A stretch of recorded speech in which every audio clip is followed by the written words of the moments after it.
안녕하세요. 스프링 러너입니다.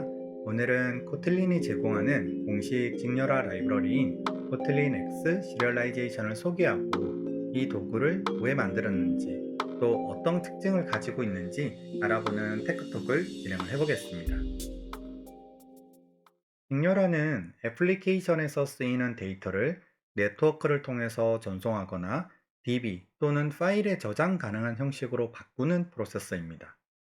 그리고 역직렬화는 외부 소스에서 데이터를 읽고 이를 런타임 객체로 바꾸는 반대의 프로세스입니다. 이 직렬화와 역직렬화는 시스템 간의 데이터를 교환하는 대부분의 현대적인 애플리케이션에서는 필수적인 부분이라고 볼 수 있습니다. 이 직렬화를 할 때 제이슨이나 구글의 프로토콜 버퍼와 같은 데이터 직렬화 형식이 보편적으로 많이 쓰이고 있습니다. 이 언어의 중립적이고 플랫폼의 중립적이기 때문에 모든 현대적인 언어로 작성된 시스템 간의 데이터 교환 시 사용을 할 수 있기 때문입니다. 이 자바 생태계에는 제이슨 형식으로 직렬화 시 쓰이는 많은 라이브러리들이 있습니다. 대표적인 라이브러리들을 생각을 해보면은 패스트 XML의 잭슨이나 구글의 지슨, 스케어의 모시와 같은 것들이 있습니다. 이 코드는 그 중에서 하나인 구글의 지슨을 이용해 객체를 지슨으로 직렬화 또는 역직렬화를 하는 코드입니다. 조금 더 자세히 살펴보도록 하겠습니다. 먼저 하나의 객체를 제이슨으로 직렬화를 한 후 역직렬화를 하는 코드입니다. 이 테스트 코드는 코테스트라고 하는 코틀린 기반의 테스트 프레임워크로 작성된 테스트 코드입니다. 자, 다시 돌아와서 먼저 무비 객체를 하나 생성을 합니다. 이 무비 객체는 제목, 감독, 별점이라는 세 개의 프로퍼티를 가지고 있습니다. 지슨이 제공하는 toJSON이라는 메서드를 통해 객체를 JSON으로 직렬화를 할 수가 있습니다. 그리고 from JSON 메서드를 통해서 JSON 문자열을 객체로 역직렬화를 할 수도 있습니다. 이때 어떤 타입으로 역직렬화를 해야 하는지 타입 정보를 함께 제공을 해주는 것을 볼 수 있습니다. 자, 이번에는 콜렉션 객체를 JSON으로 직렬화를 한 후 역직렬화를 하는 코드도 살펴볼 겁니다. 자, 직렬화의 경우에는 하나의 객체를 직렬화를 하는 과정과 크게 다르지 않습니다. 지슨이 제공을 하는 toJSON 메서드를 이용해서 직렬화를 간단하게 할 수 있습니다.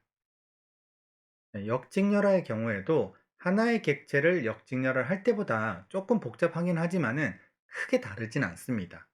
다만 타입 토큰이라는 특별한 인터페이스를 통해서 작성된 타입을 이용해서 역직렬화를 하는 것을 볼 수 있습니다. 디슨 외에도 앞서 말해드린 잭슨이나 모시와 같은 자바 라이브러리도 API의 형태는 조금씩 다르지만은 사용 방식은 크게 다르지 않습니다. 자, 이번에는 코틀린이 제공하는 데이터 직렬화 도구인 코틀린 X 시리얼라이제이션을 이용해 제이슨으로 직렬화 또는 역직렬화를 하는 코드를 살펴보겠습니다. 자, 언뜻 보기에도 앞서 지슨으로 이용한 코드와 크게 다르지 않다는 생각이 드실 것 같습니다.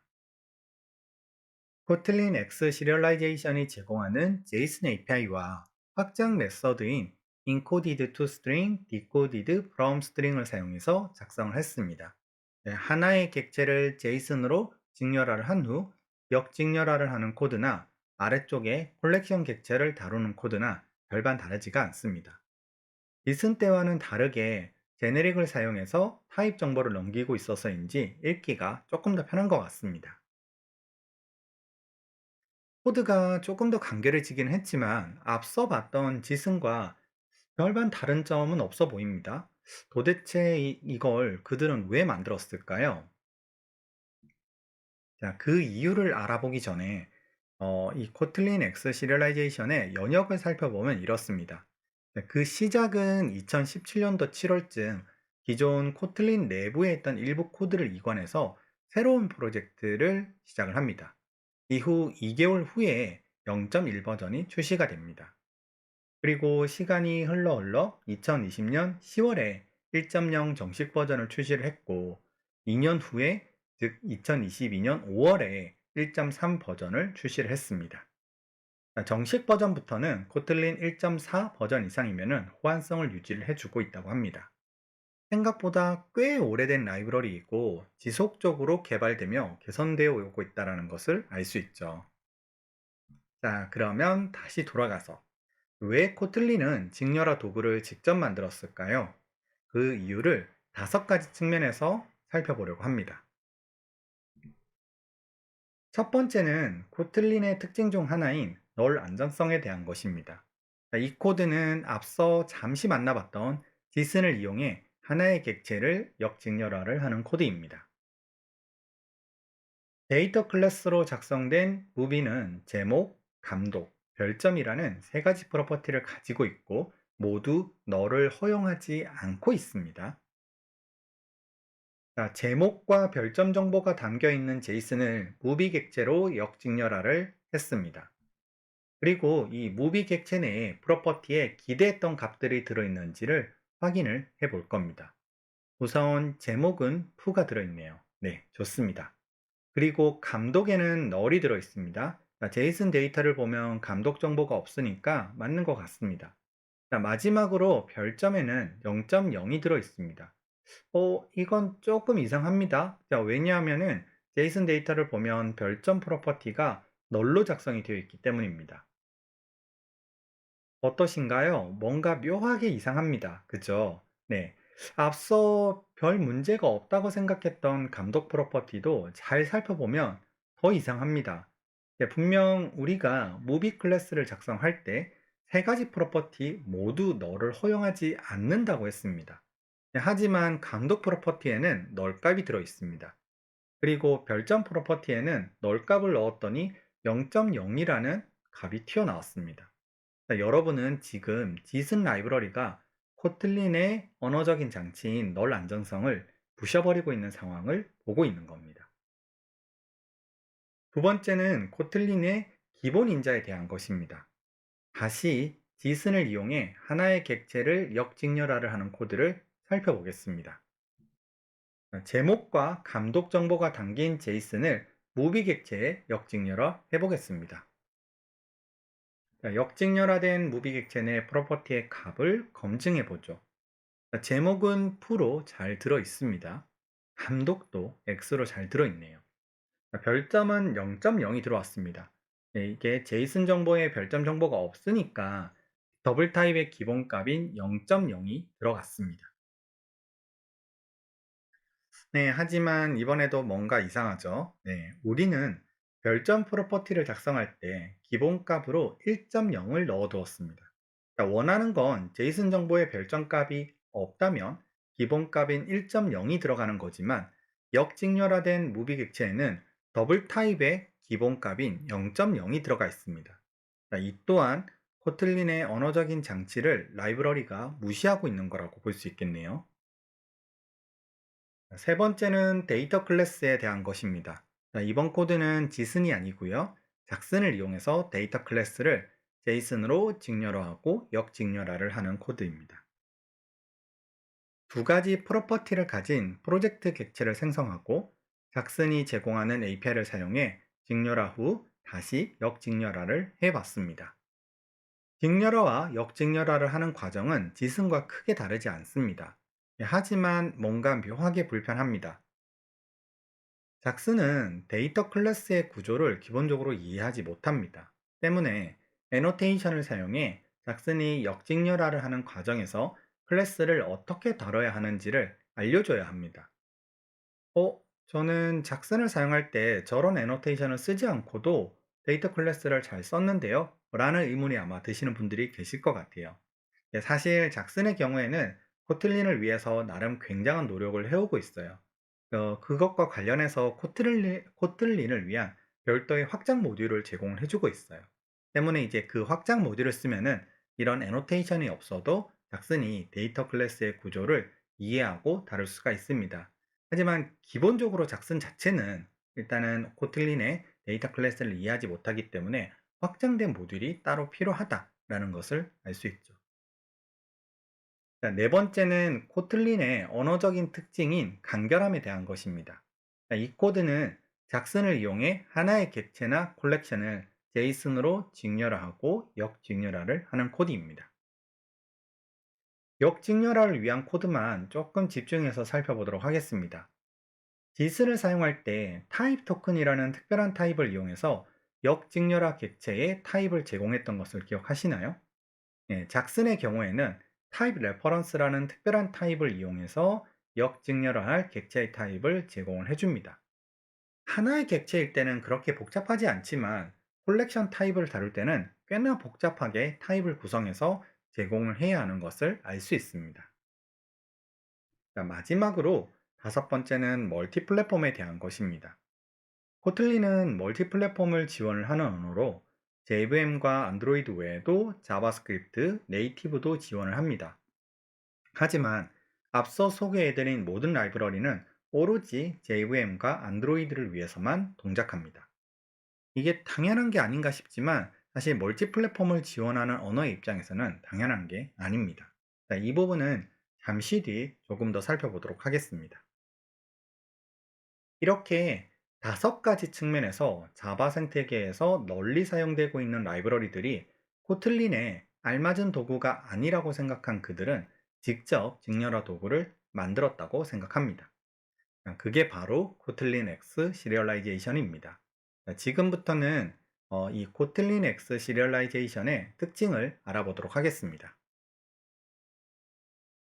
먼저 잠시 앞서서 살펴봤던 코틀린 X 시리얼라이제이션을 이용해 제이슨으로 직렬화 또는 역직렬화를 하는 코드를 다시 한번 살펴보겠습니다. 자, 이 코틀린 X 시리얼라이제이션이 제공하는 제이슨 API를 사용해 직렬화 후 역직렬화 처리를 하고 있습니다. 앞서 살펴보셨던 예제 코드와는 미묘하게 다른 점이 하나가 있는데요.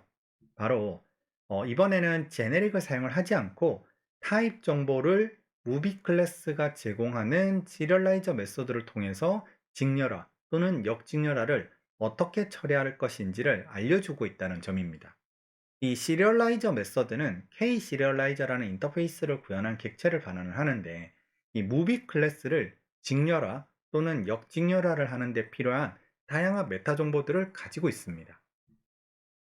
저 무비 클래스가 가진 시리얼라이저는 개발자가 직접 작성을 하는 건 아니고요.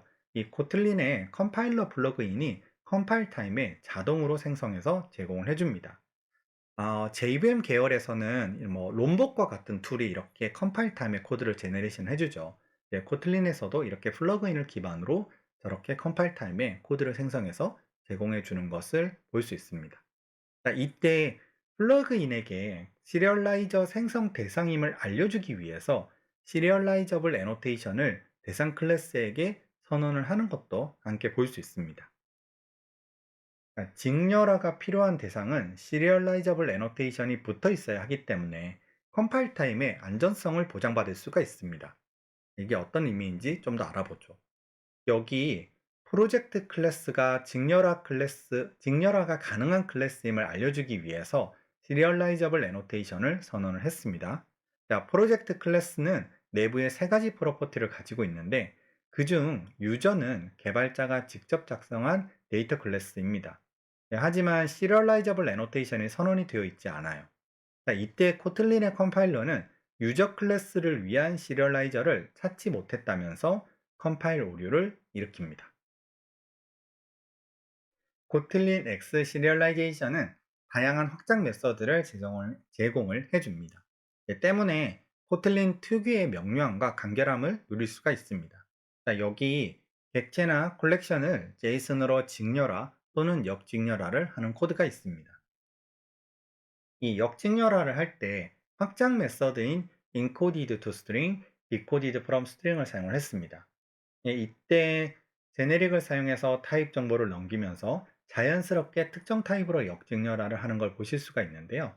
이 확장 메서드 내부에는 결국 제네릭으로 넘긴 타입의 내부에 담겨 있는 시리얼라이저를 이용해서 JSON API를 호출을 하고 있다고 보시면 됩니다. 이 코틀린이 가진 특징인 널 안정성이나 기본 인정화 같은 요소들을 잘 지원하도록 만들어져 있습니다. 디슨이나 잭슨의 경우 원시 타입 프로퍼티에 널을 입력하면은 0으로 처리를 했지만 코틀린 X 시리얼라이제이션은 너를 허용하지 않는 원시 타입을 사용하는 프로퍼티에 너를 입력하면 예외가 발생합니다. 조금 더 정확히는 원시 타입뿐만이 아니라 역직렬화 시 너를 허용하지 않는 속성에 널이 입력이 되면은 예외가 발생을 한다고 볼 수 있습니다. 마지막으로 기본 인자가 설정된 속성을 지원합니다.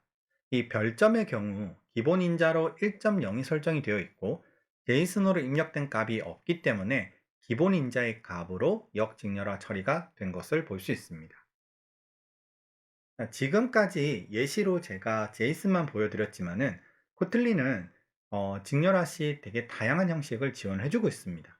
예, 코틀린은 공식적으로 제이슨, 프로토 버퍼, CBOR, 그리고 hcon, 프로퍼티스와 같은 형식을 지원을 해주고 있으며 커뮤니티 주도로 에이브로나 비슨, 그리고 쉐어드 프리퍼런스나 XML과 야물 또는 안드로이드의 번들 또 CSV와 같은 형식으로 굉장히 다양한 형식들을 지원을 해주고 있습니다. 예시로 잘 쓰일 것 같은 두 가지를 가지고 와봤는데요. 바로 CBOR과 프로토 버퍼입니다. 이 CBOR은 Concise Binary Object Representation의 약어로 간결한 이진객체 형태의 표현이라고 생각해 주시면 됩니다. 바이너리 데이터이기 때문에 제이슨보다 가볍고 처리 속도가 빠릅니다. 이 프로토 버퍼는 구글에서 오픈소스로 공개한 프로토콜 버퍼를 줄여 부른 것으로 구조화된 데이터를 직렬화를 하는 방식을 의미합니다. 이 프로토 버퍼 또한 제이슨이나 XML 형식보다 더 적은 용량으로 데이터를 저장을 할 수 있기 때문에 압축률이 좋고 처리 속도가 빠릅니다. 다만 제이슨을 제외하고는 아직 실험 단계의 API들이기 때문에 언제 어떻게 변경이 될지 모릅니다. 때문에 이제 굉장히 조심스럽게 사용을 할 필요가 있습니다. 코틀린 X 시리얼라이제이션은 멀티 플랫폼을 제대로 지원하는 데이터 직렬화 도구입니다. JVM이나 안드로이드뿐만이 아니라 자바스크립트 엔진이 있는 곳이나 네이티브도 지원을 해줍니다.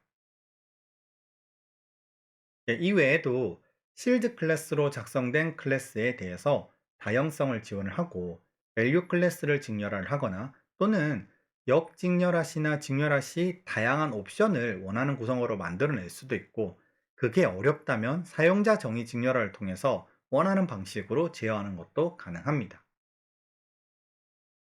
오늘 멀티 플랫폼이라는 용어가 몇 번 나왔어요. 이 멀티 플랫폼이 무엇인지, 멀티 플랫폼을 지원한다는 게 어떤 의미인지 조금 더 가까이 다가가서 살펴보겠습니다.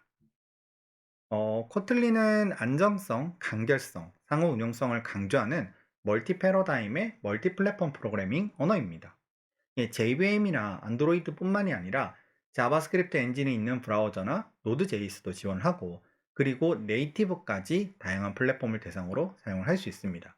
여기서 네이티브가 어떤 플랫폼이 있냐면 iOS나 macOS, 윈도우즈나 리눅스까지 포함하는 걸 전체를 다 네이티브라고 부릅니다. 장표 내에 중앙에 배치된 원형의 이미지를 보시면 커먼 코틀린이라는 영역이 있습니다. 자, 이렇게 커먼 코틀린 영역에 작성된 코드는 JVM 머신, 자바스크립트 엔진, 네이티브까지 이 모든 플랫폼에서 동작하는 코드가 됩니다. 이 코틀린 멀티 플랫폼 프로젝트는 그레이들로 구성하고 빌드를 할 수가 있는데요. 이를 위해서 코틀린은 멀티 플랫폼을 위한 특별한 그레이드 플러그인을 제공을 하고 있습니다. 이 모든 플랫폼에서 동작하는 코드를 작성을 하기 위해서 제가 커먼 코틀린 영역에 무비 데이터 클래스를 작성을 하고 직렬화를 위해서 시리얼라이저블 애노테이션을 선언을 해뒀습니다.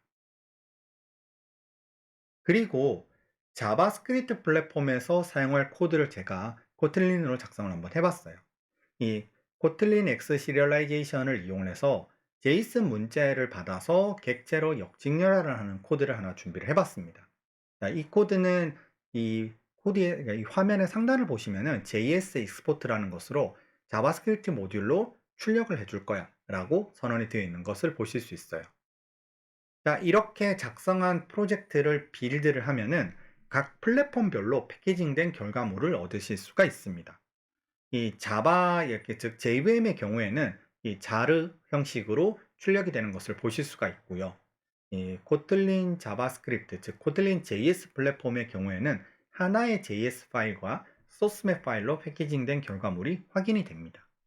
여기서 JS 파일은 자바스크립트 모듈로 작성된 파일로 유니파이드 모듈 데피니션으로 작성되어 있습니다. 즉 UMD 형식으로 작성이 되어 있기 때문에 브라우저나 노드.js 모두에서 쓸 수가 있습니다. 이외에도 AMD 방식이나 커먼.js 형식과 같이 다양한 자바스크립트의 모듈 형식을 지원을 해줍니다. 코틀린 JS로 작성된 모듈을 브라우저에서 불러서 사용을 하는 코드입니다. 모듈을 불러오기 위해서 require.js를 사용을 했고요. require.js를 통해 불러온 모듈에 앞서 작성한 모비스 객체로 접근을 할 수가 있습니다. 덕분에 JSON 문자열을 쉽게 객체로 역직렬화를 하는 것을 코드로 보실 수가 있습니다. 이번에는 코틀린 JS로 작성한 모듈을 노드.js에서 불러서 사용을 하는 코드입니다. require 메소드를 이용해서 모듈을 불러오고요. 해당 모듈을 통해서 모비스 객체에 접근하고 JSON 문자열을 전달해서 객체로 역직렬화를 하는 걸 볼 수가 있습니다. 이 코틀린 멀티 플랫폼은 여러 대상 플랫폼의 데이터 모델이나 논리, 도메인 지식을 공유하기 위해서 코틀린만의 나름의 접근 방식이라고 볼 수 있습니다. 네, 덕분에 한 번 작성된 코드를 여러 플랫폼에서 실행을 할 수가 있습니다. 이 코틀린 X 시리얼라이제이션 라이브러리가 멀티 플랫폼을 지원한다는 건 다양한 플랫폼에서 동작하는 라이브러리라는 의미이고요. 이는 한 번 작성한 직렬화, 역직렬화 처리 코드를 클라이언트부터 서버까지 일관된 방식으로 쓸 수 있다는 말이기도 합니다. 2017년도쯤 제가 코틀린을 처음 접했을 때 코틀린이 멀티 플랫폼을 지원한다는 건 알았지만 당시에는 실험 단계 수준의 기술이라 유용하게 써먹기가 쉽지 않았던 것으로 기억을 하고 있습니다. 그러다가 이번에 이 코틀린 X 시리얼라이제이션을 학습을 하는 과정에서 잠시 사용해 본 코틀린 멀티 플랫폼의 기술이 꽤 흥미로워서 제가 조금 더 파보기로 했습니다. 오늘 이 시간에는 파본 내용을 공유하진 않을 거고요. 그 결과만 간단하게 공유 드려 볼게요. 순수하게 코틀린만 사용해 클라이언트부터 서버까지 동작하는 토이 프로젝트를 만들어 본 후에 제가 느꼈던 거는 이 코틀린 멀티 플랫폼은 앞으로 애플리케이션을 개발하는 데 있어 흥미롭고 꽤 새로운 기회를 제공하겠구나 라는 생각이었어요. 그래서 이 생각을 어디선가 공유를 해봐야지 라는 생각이 들었었는데 그때 마침 운 좋게도 인프콘 2022에서 제가 공유할 기회를 얻었었어요. 덕분에 이제 그 자리에서 이 코틀린 멀티 플랫폼에 대한 이야기를 나눌 수가 있었습니다. 이게 당시에는 핸즈온 방식으로 진행을 해서 녹화를 따로 진행하지는 않았는데요. 조만간 보편적인 강의 형식의 콘텐츠로 정리를 해서 인프런에 올려둘 계획입니다. 네, 혹시 코틀린 멀티 플랫폼이 좀 더 궁금하시다면 2022년도 10월쯤, 제가 10월쯤에 인프런을 통해서 이 스프링 러너로 찾아뵈려고 합니다.